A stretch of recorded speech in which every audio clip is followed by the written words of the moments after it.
4-3 ஜெயிச்சிட்டார். 4வது தடவை போதும் போதும். முத்துவேல் கருணாநிதி ஸ்டாலினுக்கு போதும். இனிமே இருந்தவது 5 வருடம் கொடுத்தோமே, 50 வருஷம் கழிச்சு ஆட்சிக்கு வந்தாரு. மக்களை நினைச்சு கொஞ்சம் அப்பவும் பணம் பணம் பேராசை. 20 வருஷத்துக்கு முன்னாடியே அவங்க குடும்பம் 10 லட்சம் கோடி ரூபாய் ஆசிய பணக்காரர்கள் முதலிடத்துல இருந்தாங்க. இப்ப மறுபடியும் இன்றைக்கு 1.5 லட்சம் 2 லட்சம் கோடி அடிச்சிருப்பாங்க. அப்படிப்பட்டவர்களுக்கு மீண்டும் மீண்டும் வாக்களிப்பது நியாயமா மக்களே, தமிழக மக்களே, அதில் குறிப்பாக கொளத்தூர் தொகுதி வாக்காளர் பெருமக்களை நான் கேட்கிறேன். எங்கள் தம்பி சந்தான கிருஷ்ணன் சாதாரணமானவர் தான், ஆனால் நல்லவர். நிச்சயமாக நாங்கள் உத்தரவாதம் கொடுக்க முடியும். அதனால்தான் எங்கள் அண்ணன் எடப்பாடியார் அவரை நிறுத்தி இருக்கிறார். எப்படி எங்கள் அண்ணன் கொடுத்த வாக்குறுதிகள் எல்லாம் காப்பாற்றினாரோ, எங்கள் அம்மா எப்படி கொடுத்த வாக்குறுதிகளை எல்லாம் காப்பாற்றுவார்களோ, அதே போல தான் சொன்னதை செய்யக்கூடியவர் அருமை தம்பி சந்தான கிருஷ்ணன் அவர்கள். உங்களுக்காக உழைக்கக்கூடியவர். பாருங்க எப்படி இருக்காரு. அவரை போய் பார்க்க முடியுமா? எம்எல்ஏ இருக்கவங்க எப்படி இருக்கணும்? மக்கள் பணியாற்றணும். என்ன பேசுறோம்னே தெரியாம உளரக்கூடாது.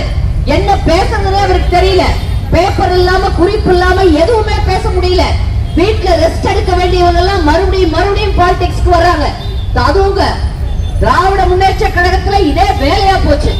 அதுல எப்ப பாரு ஓல்ட் பீப்புள்ஸ் பார்ட்டி ஆட்ட எல்லாரும் ஓல்ட் பீப்புள் எல்லாம் வந்துட்டு அவங்களுக்கு என்ன பண்றதுனே புரியாம அப்போதைக்கு திடீர்னு இப்ப முடிச்சுக்கிட்டாரு. சிஎம் இருந்தவரு திடீர்னு இப்ப முடிச்சுக்கிட்டாரு. அவங்க மாப்பிள்ள ஒருத்தர் அந்த வீட்டுல பயங்கரமானவரா இருக்காரு.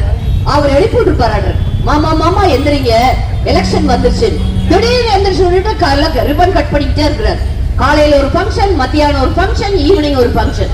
எல்லாத்துலயும் நின்றுட்டு அதே ஸ்டைல்ல கீழே விழுந்த ரெக்கார்ட் மாதிரி அதே பேச்சு, அதே பொய். ஏதாவது ஒண்ணு செஞ்சாங்களா? அம்மா நீட்ட ஒழிக்கிறேன்னு சொன்னாங்களா இல்லையா? யார் சொன்னா? துணை முதல்வர் தம்பி உதயநிதி சொன்னாப்ல. நீட்ட ஒழிக்கிற ரகசியத்தை நான் சீக்ரெட் வச்சிருக்கேன், கேளுங்கம்மா. திமுக சார்பில் யாராவது வந்தாங்கன்னா கேளுங்க, இதெல்லாம் சரியானு கேளுங்க.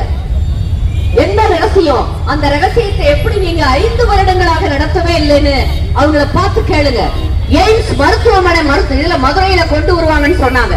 அந்த எய்ம்ஸ் திட்டத்துக்கு பர்மிஷன் வாங்குறது நம்ம அண்ணன் எடப்பாடியார். தெரியுமா? அது தெரியுமா உங்களுக்கு? எய்ம்ஸ் இருக்கு, அதுக்கு மறுபடியும் சென்ட்ரல் கவர்மெண்டோட பேச்சுவார்த்தை நடந்து அது ஒவ்வொன்னா ஃபைல் மூவ் ஆகி அதுக்குள்ள முடிஞ்சு போச்சு.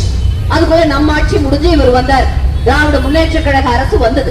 வந்தா ஒரு செங்கல்ல காட்டிக்கிட்டு போன எலெக்ஷன்ல 21ல என்னமோ எய்ம்ஸ கட்டிடுவேன்னு எப்படி எல்லாம் ஏமாத்துறாங்க.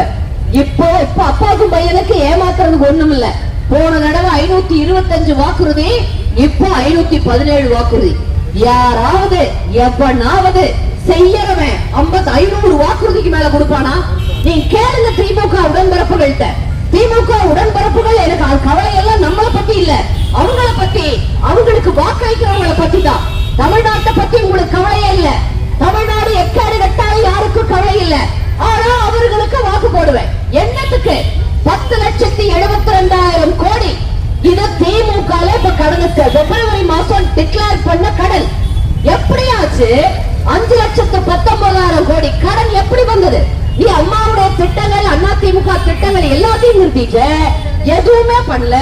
மினி கிளினிக் 2000 மினி கிளினிக் அண்ணா ஆரம்பிச்சாங்க, அதை கூட நிறுத்திட்ட. தாலிக்கு தங்கம் கொடுக்கறது இல்ல, லேப்டாப் கொடுக்கறது இல்ல, சைக்கிள் கொடுக்கறது இல்ல, திருமண நிதி உதவி திட்டங்கள் கொடுக்கறது இல்ல. என்னதான் கொடுத்தாங்க? அவங்க 1000 ரூபாய் கொடுத்தாங்க. அதை பெருமையா பேசிக்குவார். என்ன பெருமை, என்ன பெருமை! 1000 ரூபாய் மகளிர் உரிமை தொகை. 27 மாசம் கழிச்சு 28வது மாசம் அண்ணன் எடப்பாடியார் திரும்ப சட்டசபையிலையும் வெளியிலையும் அடாடா சந்தோஷமா இருக்கு தம்பி. எப்படி ஜெயிப்பாரு அவரு பாத்திரலாம். எல்லா ஆண்களும் பெண்களும் கண்டிக்குள்ள இருந்து இப்படி காட்டுறாங்க. தம்பி முழுதைய வெற்றி. கை கட்டுங்க எல்லாரும். உண்மையிலே இந்த முறை மட்டும் கொளத்தூர் வாக்காளர் பெருமக்கள் முன்னாள் முதல்வரை தோற்கடித்து தம்பி சந்தான கிருஷ்ணனை வெற்றி பெற வைத்தீர்கள் என்றால் அது ஜனநாயகத்துக்கு கிடைத்த வெற்றி, மக்களாட்சிக்கு கிடைத்த வெற்றி, தமிழகத்துக்கே கிடைத்த வெற்றி. அகில இந்தியாவிலும் கொளத்தூர் வாக்காளர் பெருமக்கள் தலை நிமிர்ந்து நிற்பீர்கள். கொளத்தூர் வாக்காளர் பெருமக்கள் அறிவார்ந்தவர்கள் என்று அகில உலகமும் பேசும் அளவுக்கு அவரை தோற்கடித்தே தீர வேண்டும் மக்களே. உண்மை எல்லாரும் புரிஞ்சு